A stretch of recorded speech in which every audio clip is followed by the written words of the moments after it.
Pagi di Semarang selalu datang dengan suara yang sama. Derit roda gerobak, panggilan pedagang sayur, dan langkah kaki orang-orang yang bergegas mengejar waktu. Di ujung gang padat dekat pasar, sebuah gerobak bakso tua berdiri diam sejak subuh. Catnya pudar, roda kirinya sedikit miring, dan spanduk lusuh bertuliskan, "Bakso Nenek," menggantung tanpa warna. Tidak ada antrean, tidak ada pembeli yang berhenti lama. Gerobak itu seperti bagian dari jalan yang dibiarkan begitu saja. Nenek yang menjaga lapak itu duduk di bangku kecil di belakang gerobak. Tubuhnya kurus, punggungnya membungkuk, rambutnya disanggul rapi meski sudah memutih. Tangannya cekatan mengelap mangkuk, meski hampir tak ada yang meminta. Sesekali ia menoleh ke arah gang, seolah menunggu seseorang muncul dari tikungan. Tatapannya bukan tatapan pedagang yang berharap dagangan laku, melainkan tatapan orang yang menunggu kabar. Warga sekitar mengenalnya sejak lama. Dulu, baksonya tidak pernah sepi. Anak-anak pulang sekolah selalu berhenti.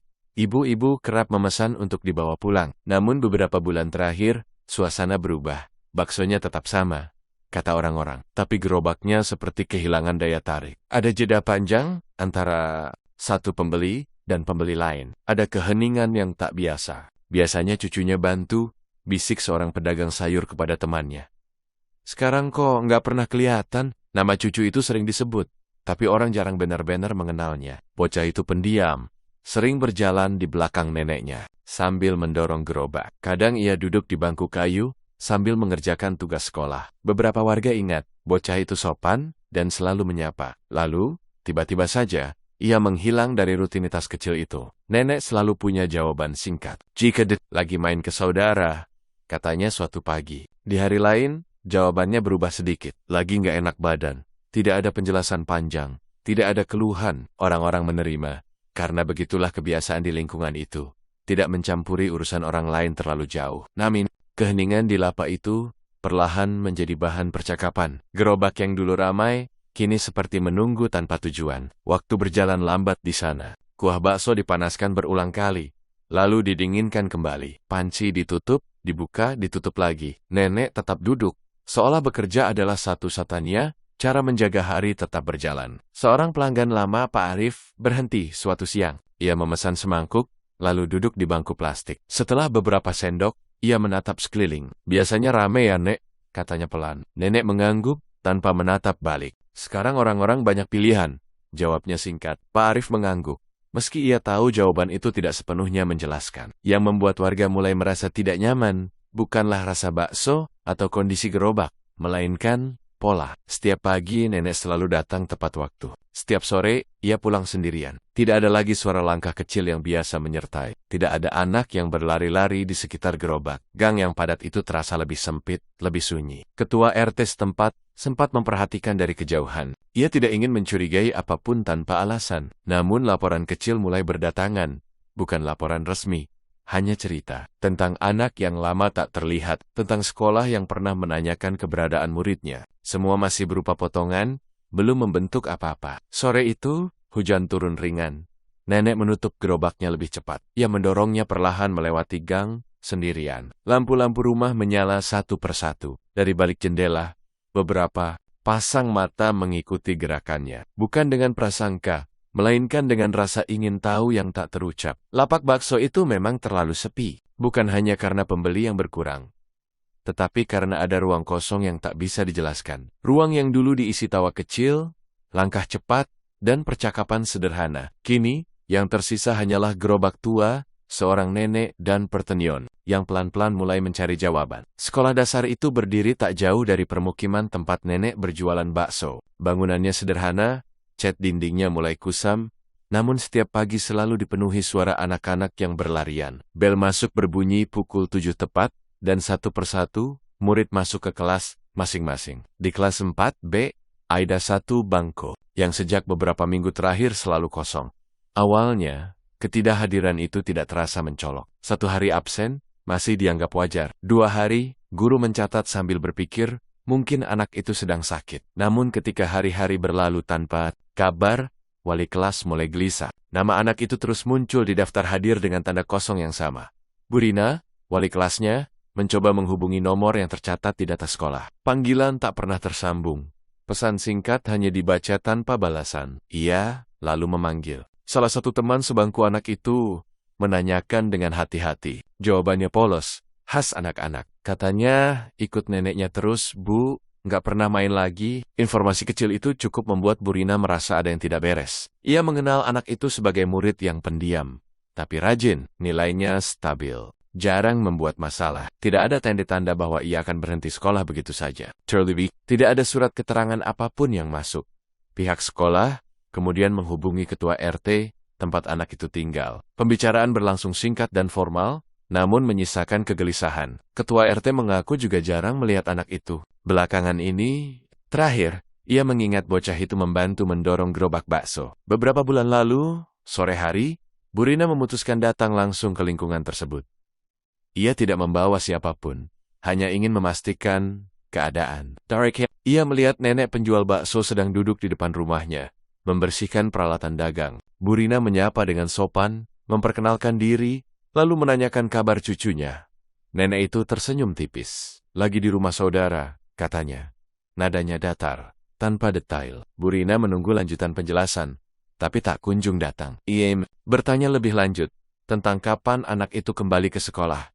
Jawaban yang diterima tetap singkat, belum tahu. Percakapan berakhir canggung. Bu Rina pulang dengan perasaan tidak tenang. Jawaban itu bukan jawaban orang tua yang sedang mengurus anaknya, melainkan jawaban orang yang ingin menutup pembicaraan secepat mungkin. Namun, ia juga sadar, tidak ada dasar kuat untuk memaksa atau menuduh apapun. Hari-hari berikutnya, bangku kosong itu tetap kosong. Beberapa murid mulai bertanya-tanya. Anak-anak saling berbisik, membuat cerita mereka sendiri. Ada yang bilang temannya pindah sekolah, ada yang bilang ikut kerja. Guru berusaha meredam, tapi rasa ingin tahu anak-anak sulit dibendung. Laporan resmi akhirnya dibuat oleh pihak sekolah ke dinas terkait. Sesuai prosedur, jika murid tak hadir tanpa kejelasan dalam waktu lama. Bersamaan dengan itu, Ketua RT kembali mencoba mendatangi rumah nenek tersebut. Kali ini bersama perangkat lingkungan lain. Tujuannya jelas, memastikan keberadaan anak dan keadaannya.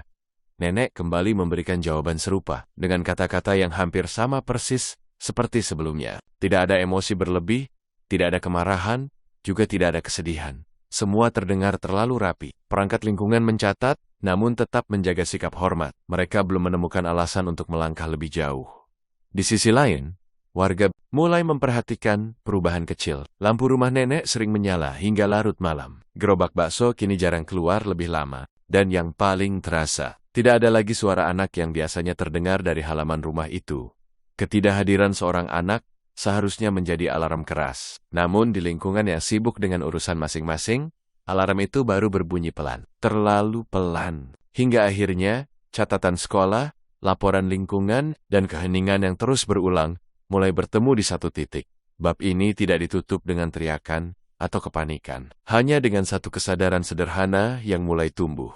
Seorang anak tidak mungkin menghilang begitu saja, tanpa jejak. Dan ketika sekolah tak lagi mendengar langkahnya datang setiap pagi, sesuatu yang jauh lebih besar sebenarnya sedang menunggu untuk terungkap. Rumah nenek itu berdiri di gang sempit diapit tembok-tembok tinggi, yang membuat cahaya matahari hanya masuk sebentar setiap pagi. Dari luar, rumah itu tampak seperti rumah lain pada umumnya. Pintu kayu coklat tua, jendela kecil dengan teralis, dan pot tanaman yang jarang disiram. Tidak ada tanda kekacauan. Justru kerapian itulah yang membuatnya tampak dingin. Di balik pintu itu, hidup nenek berjalan dalam pola yang nyaris tak berubah. Ia bangun sebelum subuh, menyiapkan gerobak bakso, lalu duduk sendirian menunggu waktu berangkat. Tidak ada lagi suara langkah kecil yang tergesa. Tidak ada permintaan sarapan. Tidak ada pertanyaan sederhana yang biasa diajukan anak-anak. Rumah itu terlalu tenang, seolah sengaja menahan napas. Beberapa tahun sebelumnya, hidup nenek tidak seperti ini. Ia pernah memiliki anak perempuan yang menjadi satu-satunya sandaran. Anak itu bekerja serabutan, penghasilannya tidak menentu, dan sering pulang dengan wajah lelah. Ketika anak itu meninggal karena sakit, dunia nenek runtuh dalam diam. Tidak ada waktu untuk berduka lama, karena ada cucu kecil yang harus dirawat. Sejak saat itu, hidup nenek berputar pada satu tujuan. Bertahan. Bakso menjadi sumber penghidupan, sekaligus pengalih pikirannya. Setiap hari mendorong gerobak, setiap hari menghitung uang receh, setiap hari memastikan cucunya makan dan berangkat sekolah. Beban itu berat, namun ia memikulnya tanpa pernah mengeluh pada siapapun. Masalah mulai muncul ketika usia dan tenaga tak lagi sejalan. Pendapatan menurun, harga bahan naik, dan pembeli semakin jarang. Nenek mulai sering cemas, meski tak pernah mengucapkannya. Ia takut suatu hari tidak bisa lagi berjualan. Ia takut tidak mampu menghidupi cucunya. Ketakutan itu tidak pernah dibicarakan, hanya disimpan dan tumbuh di dalam kepala. Cucu itu sendiri semakin pendiam, seiring bertambahnya usia. Di sekolah, ia jarang bercerita. Di rumah, ia lebih banyak diam. Nenek menganggap itu wajar. Ia tidak pernah benar-benar memahami dunia anak-anak. Yang ia tahu, selama cucunya berada di dekatnya, semuanya akan baik-baik saja. Namun tekanan hidup perlahan mengubah cara nenek memandang kenyataan. Ia mulai sulit tidur. Malam-malamnya diisi pikiran yang berputar tanpa arah. Tentang masa depan, tentang kesendirian, tentang ketakutan kehilangan satu-satunya keluarga yang tersisa. Dalam kondisi seperti itu, batas antara logika dan perasaan mulai kabur. Warga sekitar tidak melihat perubahan itu secara langsung. Yang mereka lihat hanyalah nenek tua yang tetap berjualan seperti biasa. Tidak ada tangisan, tidak ada teriakan, tidak ada konflik terbuka, semua berjalan normal di permukaan. Padahal, di dalam rumah sempit itu, tekanan terus menumpuk tanpa saluran. Beberapa kali, ketua RT mendengar nenek berbicara sendiri saat malam. Suaranya pelan, tak jelas kata-katanya. Ia mengira nenek hanya kesepian. Tidak ada yang menyangka bahwa kesepian yang dibiarkan terlalu lama bisa menggerus kewarasan secara perlahan. Hubungan nenek dan cucunya juga berubah. Ketergantungan emosional menjadi semakin kuat. Nenek tidak lagi melihat cucunya sebagai anak yang akan tumbuh dan pergi, melainkan sebagai satu-satunya alasan untuk terus hidup. Ketakutan ditinggalkan menjadi bayangan yang terus mengikuti setiap langkahnya. Di balik pintu rumah itu, tidak ada kekerasan yang terlihat. Tidak ada suara ribut yang memancing perhatian. Yang ada hanyalah tekanan hidup yang tak tertangani, kesedihan yang tak pernah diproses, dan pikiran-pikiran yang semakin sempit seiring waktu. Bab ini bukan tentang tindakan, melainkan tentang proses. Tentang bagaimana seseorang bisa terdorong ke titik yang tak pernah ia bayangkan sebelumnya. Tentang bagaimana lingkungan yang tampak tenang bisa menyimpan beban psikologis yang besar. Dan tentang bagaimana sebuah pintu rumah yang selalu tertutup bisa menyembunyikan pergulatan batin yang tak seorang pun sempat benar-benar pahami. Proses itu dimulai dengan cara yang paling sunyi, selembar formulir. Di kantor kelurahan, ketua RT duduk berhadapan dengan seorang petugas administrasi, menuliskan nama seorang anak, umur, alamat, dan keterangan singkat tentang ketidakhadirannya. Tidak ada drama, tidak ada suara meninggi, hanya pena yang bergerak perlahan. Seolah setiap huruf perlu dipastikan benar. Laporan itu kemudian diteruskan ke kantor kepolisian sektor setempat. Bukan sebagai tuduhan, melainkan sebagai pemberitahuan orang hilang. Prosedurnya jelas dan terukur. Polisi menerima, mencatat, lalu menyusun langkah awal.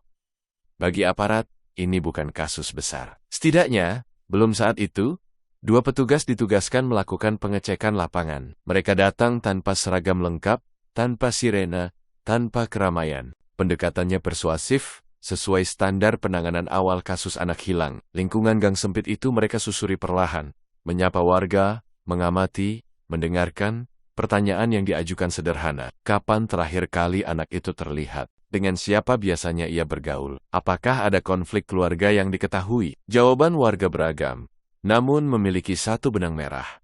Tidak ada yang benar-benar tahu. Anak itu memang pendiam, tidak menonjol, mudah luput dari perhatian. Ketika polisi mendatangi sekolah, data absensi menguatkan laporan. Ketidakhadiran yang panjang, tanpa izin resmi, tanpa keterangan tertulis, guru-guru menyampaikan kekhawatiran mereka, bukan kecurigaan. Mereka mengenal anak itu sebagai murid biasa yang tidak pernah bermasalah. Justru itulah yang membuat kehilangannya terasa ganjil. Langkah berikutnya membawa polisi ke rumah nenek. Pintu kayu itu dibuka setelah beberapa ketukan. Nenek menyambut dengan wajah datar.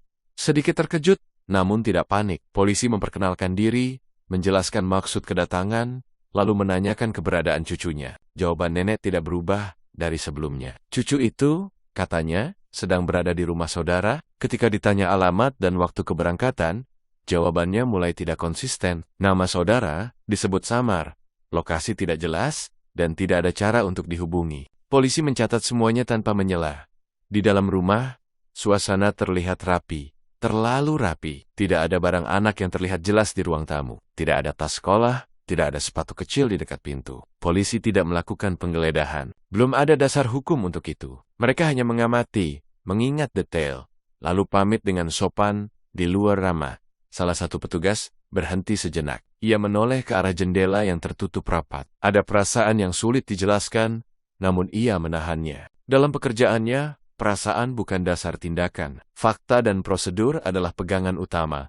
Hari-hari berikutnya, polisi mulai menyusun kronologi dari potongan-potongan kecil. Waktu terakhir anak terlihat.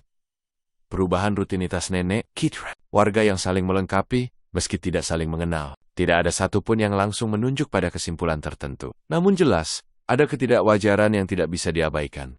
Pihak kepolisian kemudian meningkatkan status penanganan dari pencatatan ke penyelidikan awal. Artinya, pengumpulan data dilakukan lebih sistematis. Koordinasi dengan dinas sosial dan pihak sekolah diperkuat. Setiap langkah dicatat, setiap informasi diverifikasi. Di lingkungan sekitar, kehadiran polisi mulai terasa, bukan dalam bentuk penjagaan ketat, melainkan dalam percakapan, wargamut, menyadari bahwa sesuatu yang selama ini mereka anggap urusan pribadi, ternyata memiliki dampak hukum dan sosial. Rasa sungkan perlahan berubah menjadi rasa bersalah.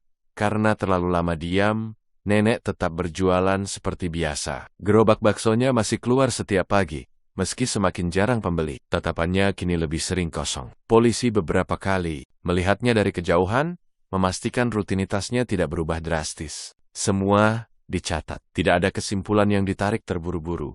Kasus orang hilang seringkali berakhir dengan berbagai kemungkinan. Anak ditemukan, keluarga berpindah, atau laporan salah paham. Polisi memahami itu. Namun ada kasus-kasus tertentu yang sejak awal terasa berbeda. Bukan karena bukti yang kuat, melainkan karena terlalu banyak ruang kosong dalam cerita.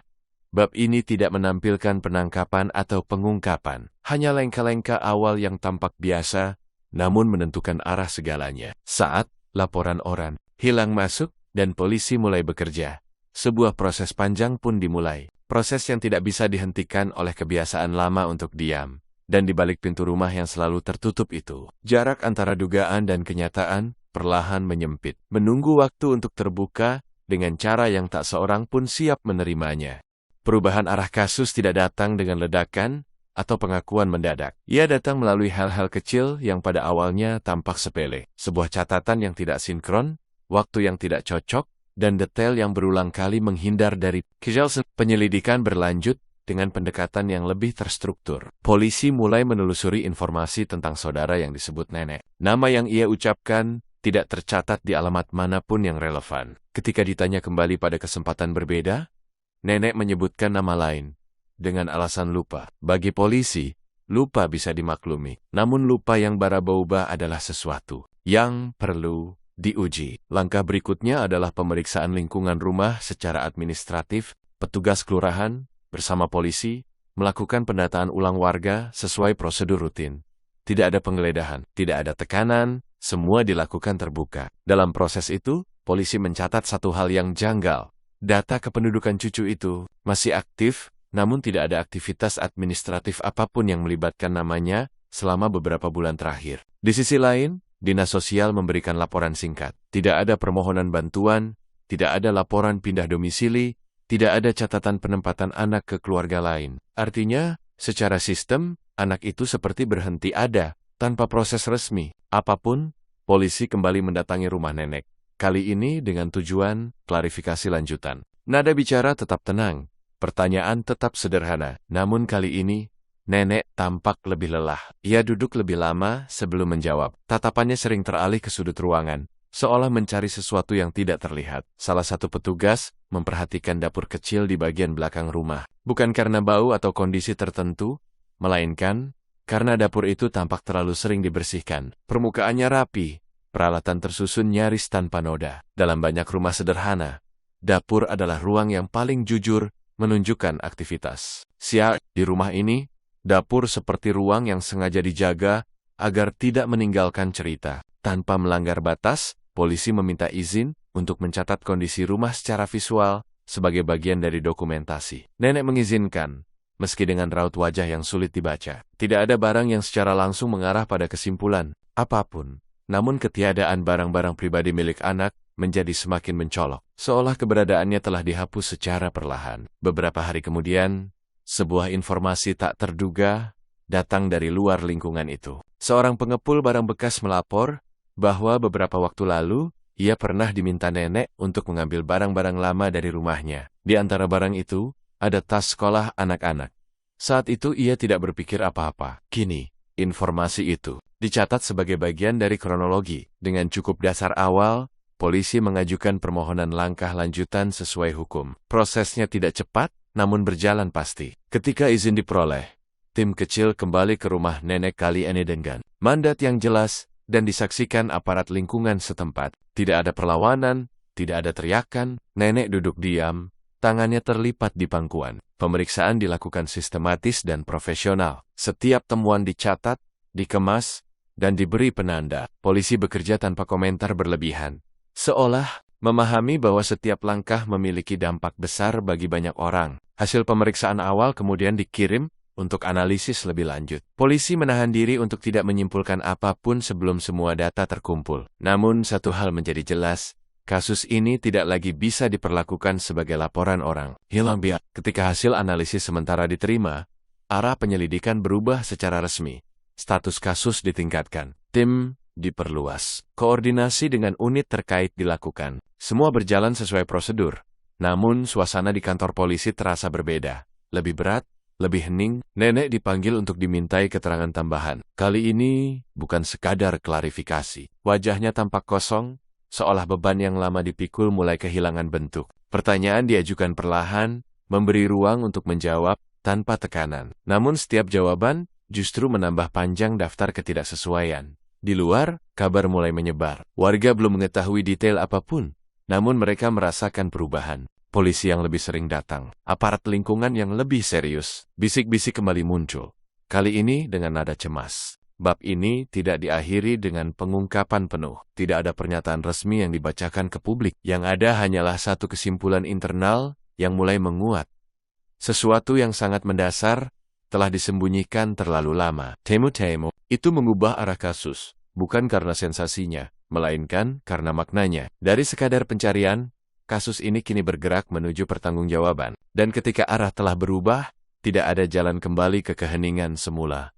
Ruang pemeriksaan itu sederhana. Dindingnya polos, meja kayu di tengah, 2 kursi berhadapan. Tidak ada lampu yang menyilaukan, tidak ada suasana menekan. Polisi menciptakan kondisi yang tenang karena mereka sadar keterangan yang dibutuhkan tidak akan keluar dari tekanan, melainkan dari kelelahan yang akhirnya menyerah pada kejujuran. Nenek duduk dengan tubuh sedikit membungkuk, tangannya gemetar ringan, bukan karena takut, melainkan karena usia dan kelelahan. Wajahnya tampak kosong, seolah tidak lagi berusaha menyembunyikan apapun. Ia sudah berada di sana cukup lama, menjawab pertanyaan yang berulang dengan nada yang semakin pelan. Pada awalnya, pengakuan itu tidak keluar dalam bentuk cerita utuh, hanya petanggan-petanggan kalimat, jawaban pendek yang tidak selalu menjawab pertanyaan.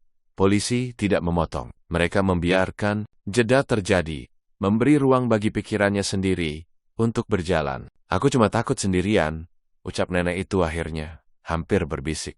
Kalimat itu menjadi pintu masuk, bukan pembenaran, bukan alasan hukum, tetapi kunci untuk memahami kondisi batin yang selama ini tersembunyi. Ia mulai bercerita tentang hidupnya setelah anaknya meninggal, tentang hari-hari panjang tanpa teman bicara, tentang rasa takut ditinggal yang tumbuh semakin besar setiap kali cucunya beranjak dewasa. Ia tidak pernah menyebut dirinya jahat. Ia juga tidak menyebut perbuatannya sebagai sesuatu yang benar.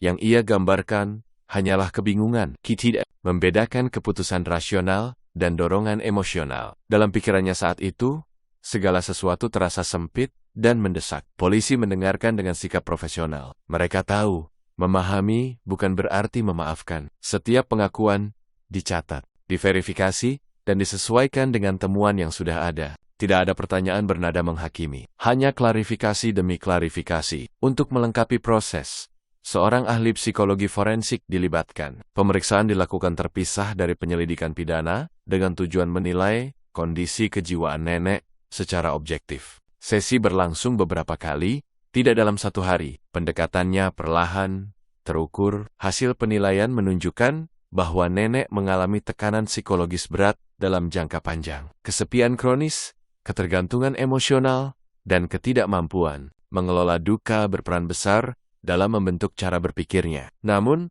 ahli juga menegaskan satu hal penting. Nenek masih mampu membedakan benar dan salah secara umum. Artinya, Secara hukum, ia tetap bertanggung jawab atas perbuatannya. Kondisi kejiwaan dipertimbangkan sebagai faktor yang menjelaskan, bukan menghapus. Kesimpulan itu disampaikan secara tertulis dan menjadi bagian dari berkas perkara. Dalam salah satu sesi pemeriksaan, nenek sempat menangis. Tangisnya tidak keras, tidak dramatis, hanya air mata yang jatuh pelan, diseka dengan ujung kain bajunya. Ia tidak meminta dibebaskan. Ia tidak memohon keringanan. Ia hanya berkata bahwa ia lelah. Polisi yang menangani kasus ini merasakan beban yang sama beratnya. Di satu sisi, ada kewajiban menegakkan hukum. Di sisi lain, ada potret manusia yang runtuh oleh akumulasi tekanan hidup. Namun hukum tidak bekerja berdasarkan rasa iba semata. Ia bekerja berdasarkan aturan, demi melindungi lebih banyak orang. Berita tentang pengakuan itu tidak langsung disampaikan ke publik secara detail. Aparat memilih berhati-hati, menghindari spekulasi dan penghakiman massal. Pernyataan resmi hanya menyebutkan bahwa penyelidikan telah memasuki tahap penting dan proses hukum akan berjalan sesuai ketentuan. Di lingkungan tempat nenek tinggal, suasana berubah drastis. Warga yang sebelumnya hanya berbisik kini diliputi rasa tidak percaya. Banyak yang merasa bersalah karena terlalu lama menganggap semuanya baik-baik saja. Sebagian lain memilih diam, mencoba mencerna kenyataan yang sulit diterima. Bab ini bukan tentang sensasi pengakuan, bukan tentang kote kata yang mengejutkan, melainkan tentang potret kejiwaan seseorang yang dibiarkan runtuh sendirian, hingga akhirnya melahirkan akibat yang tidak bisa ditarik kembali. Pengakuan itu menutup ruang spekulasi, namun membuka ruang refleksi tentang pentingnya perhatian sosial, tentang batas antara empati dan kelengahan, dan tentang kenyataan pahit bahwa tekanan hidup yang tidak tertangani bisa membawa seseorang melampaui batas yang paling mendasar. Ketika sesi pemeriksaan selesai, nenek itu dibawa kembali ke ruang tahanan sementara. Langkahnya pelan, wajahnya tetap kosong. Proses hukum masih panjang. Namun satu hal telah jelas. Cerita ini bukan hanya tentang satu perbuatan pidana, melainkan tentang rangkaian kegagalan kolektif dalam melihat tanda tenda sebelum semuanya terlambat. Tahap berikutnya berjalan dengan irama yang berbeda. Tidak lagi sunyi seperti penyelidikan awal, namun juga tidak riuh seperti yang dibayangkan banyak orang. Proses hukum memiliki jalannya sendiri tertata, berlapis, dan menuntut ketelitian. Setelah pengakuan dicatat dan penilaian psikologis diselesaikan, berkas perkara disusun secara sistematis. Penyidik bekerja merangkai kronologi berdasarkan fakta yang telah diverifikasi. Setiap keterangan dibandingkan dengan temuan lapangan, hasil pemeriksaan ahli, dan catatan administratif. Tidak ada satupun bagian yang dibiarkan berdiri sendiri. Semua harus saling menguatkan. Dalam perkara ini, kehati-hatian menjadi prinsip utama, karena dampaknya bukan hanya pada pelaku, tetapi juga pada kepercayaan publik. Nenek ditetapkan sebagai tersangka secara resmi. Penetapan itu disampaikan dengan bahasa yang jelas dan tanpa nada menghakimi. Hak-haknya dijelaskan satu persatu. Ia didampingi penasihat hukum, sebagaimana ketentuan yang berlaku. Proses ini penting, bukan untuk meringankan perbuatan, melainkan untuk memastikan keadilan berjalan utuh, tanpa celah. Jaksa penuntut umum kemudian menerima berkas tahap pertama. Evaluasi dilakukan dengan cermat. Jaksa meminta kelengkapan tambahan. Pada beberapa bagian, memastikan unsure hukum terpenuhi. Koordinasi antara penyidik dan jaksa berlangsung intens, namun tetap profesional. Setiap revisi bertujuan memperjelas, bukan memperkeruh. Di sisi lain, aparat kepolisian menyampaikan pernyataan resmi kepada publik. Informasi disampaikan secukupnya, status perkara, tahapan proses, dan imbauan agar masyarakat tidak berspekulasi. Tidak ada detail yang dibuka secara berlebihan. Aparat menyadari, opini publik bisa menjadi tekanan tersendiri, baik bagi keluarga korban, maupun bagi jalannya persidangan. Ketika berkas dinyatakan lengkap, perkara dilimpahkan ke pengadilan. Hari sidang pertama tiba tanpa keramaian berlebih. Tidak ada sorak, tidak ada kerumunan, hanya beberapa awak media, aparat pengamanan, dan warga yang datang dengan rasa ingin tahu, bercampur duka. Di ruang sidang, suasana terasa berat namun tertib. Hakim memimpin dengan nada netral. Jaksa membacakan dakwaan dengan bahasa hukum yang tegas. Penasihat hukum menyimak, mencatat, dan memastikan setiap prosedur dipatuhi. Nenek duduk di kursi terdakwa, diam, menunduk. Tidak ada ekspresi yang mencoba mencari simpati. Sidang-sidang berikutnya menghadirkan saksi dan ahli, guru, perangkat lingkungan, dan ahli psikologi memberikan keterangan sesuai peran masing-masing.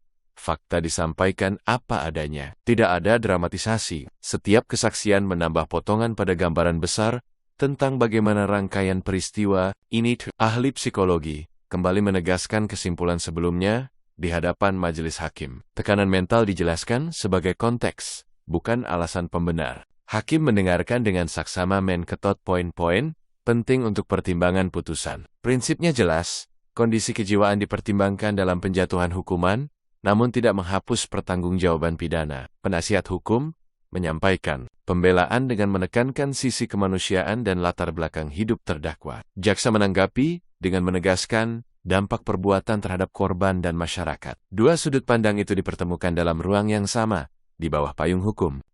Ketika putusan dibacakan, ruang sidang hening. Hakim menyampaikan pertimbangan dengan bahasa yang lugas dan berimbang. Tidak ada kalimat yang bernada emosional, hanya penegasan bahwa hukum hadir untuk menjaga nilai paling dasar dalam kehidupan bersama. Putusan itu menegaskan adanya pertanggungjawaban pidana dengan memperhitungkan seluruh fakta dan kondisi yang terungkap di persidangan. Nenek mendengarkan tanpa reaksi berlebihan. Tidak ada tangisan keras, tidak ada protes. Ia menerima putusan dengan sikap pasrah. Bagi sebagian orang, itu terlihat seperti kelelahan yang akhirnya menemukan ujung. Bagi hukum, itu adalah akhir dari satu proses panjang yang harus dijalani dengan konsekuen. Di luar pengadilan, warga menanggapi dengan beragam perasaan. Ada yang lega karena kejelasan akhirnya tercapai. Ada yang sedih karena kenyataan yang tak bisa diubah. Aparat kepolisian kembali menegaskan pesan yang sama. Hukum telah berjalan, dan masyarakat diharapkan belajar dari peristiwa ini. Bab ini bukan tentang kemenangan atau kekalahan, bukan pula tentang balas dendam. Ia adalah tentang pertanggungjawaban bahwa setiap perbuatan memiliki konsekuensi, dan negara hadir untuk memastikan konsekuensi itu dijalankan secara adil. Proses hukum mungkin telah mencapai putusan, tetapi dampaknya tidak berhenti di sana. Ia akan terus hidup dalam ingatan warga, dalam kebijakan yang dievaluasi, dan dalam kesadaran bersama bahwa pencegahan selalu lebih penting daripada penyesalan yang datang terlambat setelah putusan dibacakan dan proses hukum dinyatakan selesai. Lingkungan tempat nenek itu tinggal tidak serta-merta kembali normal. Gang sempit yang dulu ramai oleh rutinitas harian, kini terasa berbeda. Bukan karena aktivitasnya berhenti, melainkan karena setiap orang membawa ingatan yang sama. Meski tidak selalu dibicarakan, warga mulai saling menatap dengan perasaan yang sulit dijelaskan. Ada rasa bersalah yang pelan, karena terlalu lama menganggap diam sebagai bentuk sopan santun. Ada juga kesedihan, karena menyadari bahwa tanda-tanda sebenarnya pernah ada, namun tidak dianggap penting. Ketidakhadiran seorang anak, keheningan di sebuah rumah. Perubahan rutinitas semuanya dulu terlihat kecil, kini terasa besar. Pihak kelurahan bersama aparat kepolisian dan dinas terkait mengadakan pertemuan warga, tidak untuk mengulang detail perkara, tetapi untuk membicarakan dampak dan langkah ke depan. Polisi menyampaikan dengan bahasa sederhana bahwa kasus ini bukan semata-mata kegagalan satu orang, melainkan peringatan bagi semua. Pengawasan sosial, kepedulian lingkungan, dan komunikasi lintas pihak menjadi kunci pencegahan. Sekolah juga melakukan refleksi internal. Guru-guru membahas prosedur pelaporan dan pendampingan murid yang berisiko. Mereka menyadari bahwa peran sekolah tidak berhenti di ruang kelas. Ketika seorang anak tidak lagi hadir, itu bukan sekadar urusan absensi, melainkan sinyal yang perlu ditindaklanjuti secara serius dan berkelanjutan. Di sisi lain, dinas sosial memperkuat pendataan lansia yang hidup sendiri atau menjadi pengasuh tunggal. Program kunjungan rutin dan saluran bantuan diperluas, bukan sebagai reaksi sesaat, tetapi sebagai upaya mencegah tekanan hidup yang dibiarkan menumpuk tanpa dukungan. Kasus ini menjadi contoh nyata bahwa kesepian dan beban ekonomi bisa menjadi kombinasi berbahaya. Jika diabaikan, warga sekitar perlahan belajar berbicara, bukan dengan prasangka, melainkan dengan kepedulian. Mereka mulai membiasakan diri bertanya, memastikan, dan melapor ketika melihat sesuatu yang janggal. Batasan, menghormati privasi dan menjaga keselamatan bersama, mulai dipahami dengan lebih seimbang. Gerobak bakso itu sudah tidak ada lagi di ujung gang. Bekas tempatnya kini kosong, hanya tersisa bayangan rutinitas lama. Bagi sebagian orang, itu adalah pengingat. Bagi yang lain, itu menjadi pelajaran pahit tentang betapa mudahnya tragedi bersembunyi di balik kebiasaan sehari-hari. Aparat kepolisian menutup kasus ini dengan satu pesan yang konsisten. Hukum telah bekerja, namun pencegahan adalah tanggung jawab bersama. Polisi tidak mungkin hadir di setiap rumah, setiap gang, setiap ruang sunyi. Peran masyarakatlah yang menjadi lapisan awal perlindungan, terutama bagi anak-anak dan kelompok rentan. Cerita ini tidak diakhiri dengan rasa lega sepenuhnya. Tidak. Ada akhir yang benar-benar menenangkan. Yang ada adalah kesadaran baru bahwa kepekaan sosial bukan pilihan, melainkan kebutuhan. Bahwa diam terlalu lama bisa menjadi bagian dari masalah. Dan bahwa perhatian kecil, jika datang lebih awal, mungkin bisa mengubah segalanya.